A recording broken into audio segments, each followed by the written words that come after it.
The Avatar universe is full of powerful benders, but among these countless benders, some hold a power far beyond the rest. These are our top 10 picks for the strongest characters in the Avatar universe. To start us off, we have Prince Zuko. As a child, Zuko did struggle with his firebending techniques, but he truly came into his own during his teenage years, thanks to the teachings of his uncle Iroh. He was even able to hold his own against fully grown firebending masters, and Zuko only grew stronger throughout the series, learning new skills from his uncle, like redirecting lightning, and more importantly, inner peace. Next up is the authoritative equalist leader, Amon. You'll get your duel, and I will destroy you. At first, Amon may seem to have a major disadvantage when he claims he's not a bender. Amon is, however, an expert in hand-to-hand combat.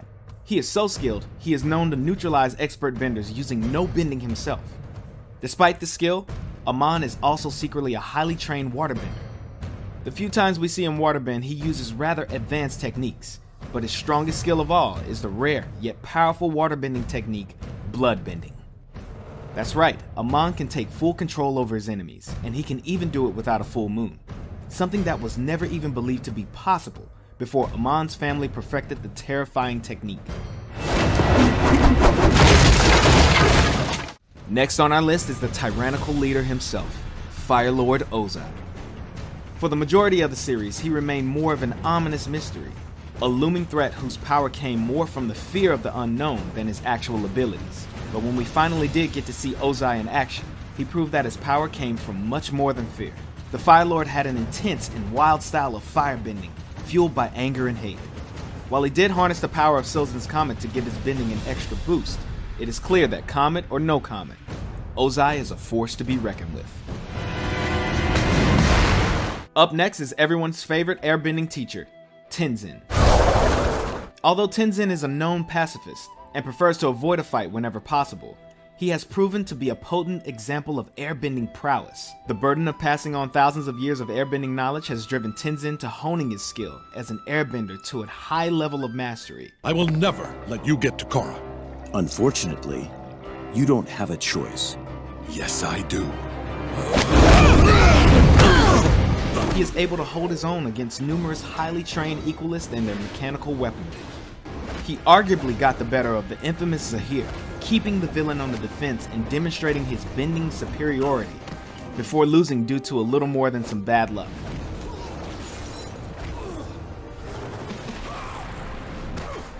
All in all, we think Tenzin could easily take Zahir in a fair fight. Strength seems to run in the family because our next entry is Tenzin's mother, Katara. Oh, great. You again. Yeah, I didn't think so. From the very beginning, Katara's sheer determination to hone her waterbending skills, even without a teacher, was a demonstration of great strength. Let's do this. From that determination, we saw Katara grow as a bender throughout the series, collecting skills like state changing, healing, and even bloodbending. Her waterbending expertise, coupled with her ingenuity, gave her a significant advantage as she found clever and unique ways to put her waterbending to use.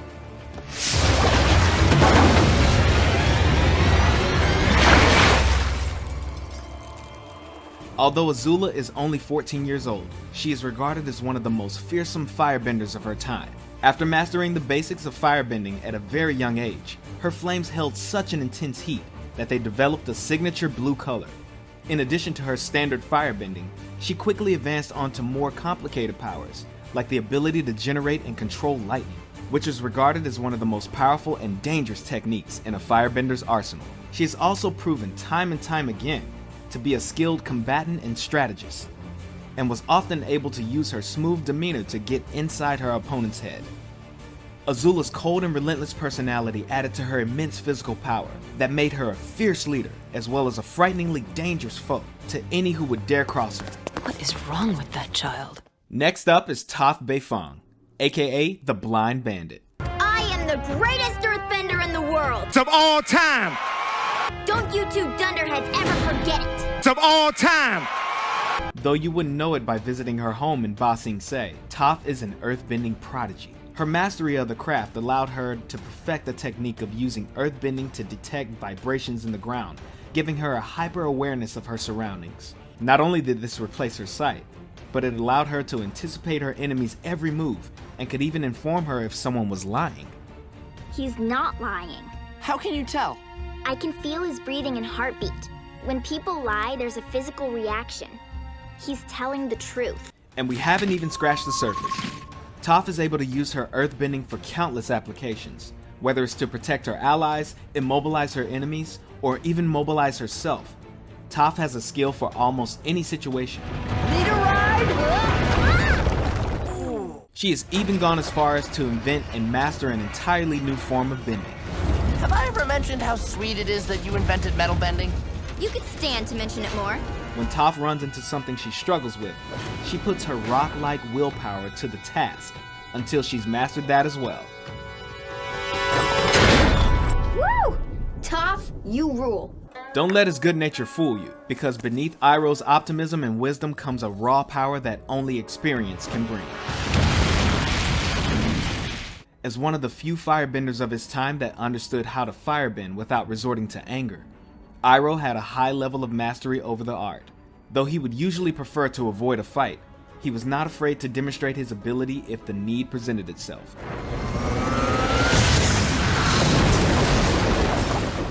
In addition to his skill in firebending, he was also knowledgeable in the other forms of bending, and even went as far as incorporating techniques he learned from waterbenders. And as if that's not enough, Iroh was also a master tactician in battle, and was even once considered the Fire Nation's top general. Centuries from now, people will study the great Admiral Zhao, who destroyed the last of the Water Tribe civilization. You're lucky you're here to see it. Be careful what you wish for, Admiral. History is not always kind to its subjects. Avatar Korra showed she was capable of the basics when she was a little more than a toddler. I'm the Avatar! You gotta deal with it! By the time she was 17, she had mastered 3 out of the 4 elements and even showed immense skill in fighting while switching between bending styles.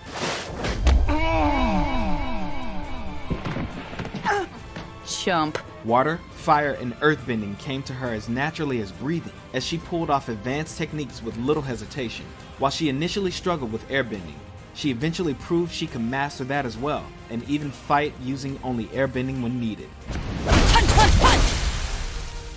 See?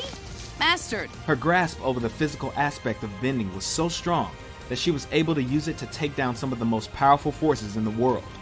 With Katara as her teacher, she was also able to master the technique of healing, and through Unalaq she learned to bend the spirits, only adding to her status of one of the most powerful benders that the world has ever seen. Go in peace. Finally, we have the last airbender himself, Avatar Aang. Before Aang even knew he was the Avatar, he was an airbending prodigy, reaching the rank of master by the young age of 12, making him the youngest airbending master in history. Aang's real test would be in his mission to end the 100-Year War and bring peace to the world. And that's where he would demonstrate his true power. When Aang began his journey, he only knew how to airbend, and had less than a year to learn and master the other 3 elements. While he was playful and often lighthearted, he proved to be a determined student when he focused his efforts, and became proficient in waterbending, earthbending, and firebending in record time. While he did gain a high level of expertise in the physical aspect of bending, it is in the spiritual aspect where he really excelled. Thanks to his training from the Air Nomad monks, Aang demonstrated a calmness of mind and a level of wisdom far beyond his years. This spiritual strength was only amplified after Aang's training with Guru Pratik and learned to unlock his 7 chakras. Aang was even able to learn an entirely new form of bending, energy bending. This ancient and forgotten art allowed Aang to bend the energy inside of others, and even remove their bending abilities entirely. Aang's physical and spiritual power, as well as his own unbendable spirit, were what ultimately allowed him to take down the Fire Lord and end the 100-Year War.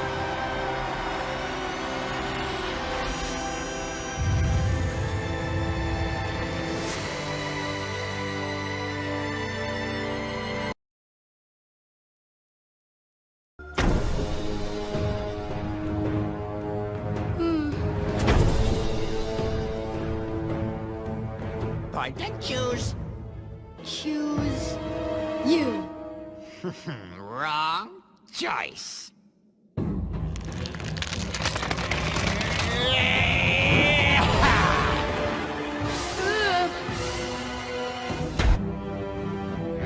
was a frail old man, but I'm the most powerful earthbender you'll ever see. Can I fight the guy with the axe instead? There are no take-backsies in my kingdom. I'd hope the Avatar would be less predictable. Don't you have any surprises for me? Sooner or later, you'll have to strike back.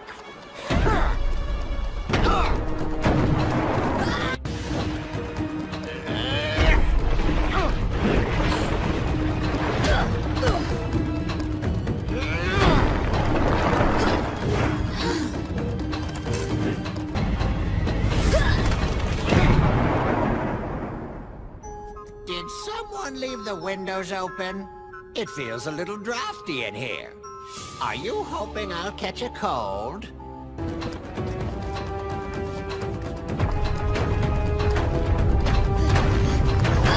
Oh, you'll have to be a little more creative than that.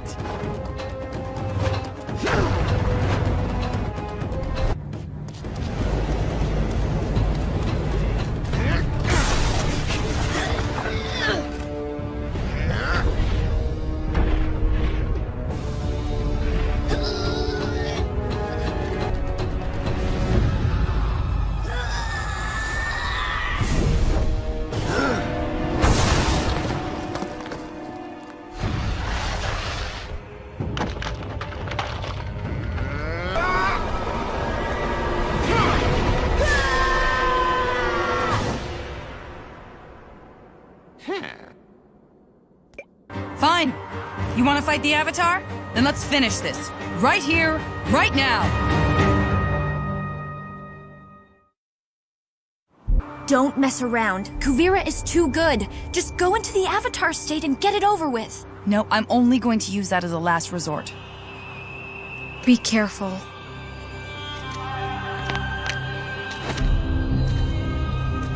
Use whatever you want. All the elements, the Avatar state, anything you need. I know you're a little rusty. Enough talk!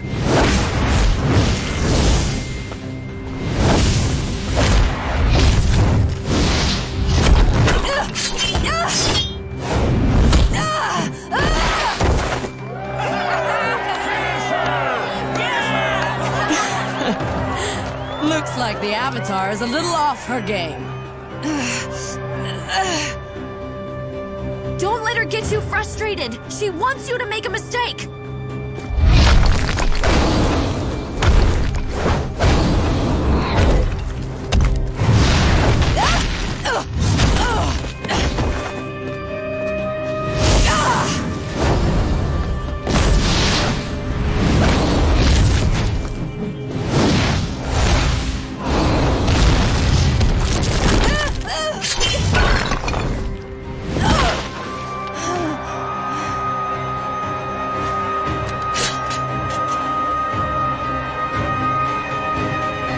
Let go your earthly tether. Release the Avatar. Enter the void.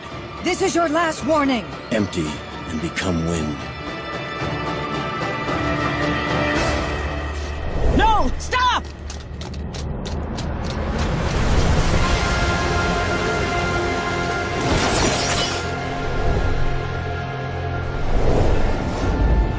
Did he just fly?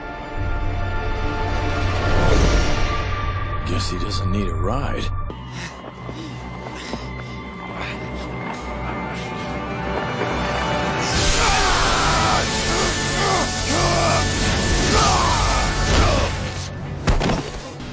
I'm impressed.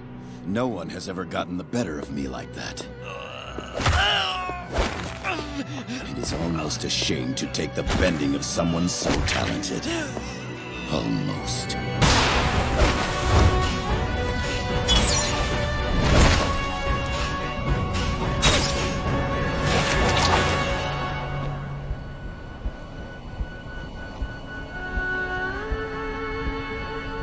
Whatever happens to me, don't turn back. Lin, what are you doing?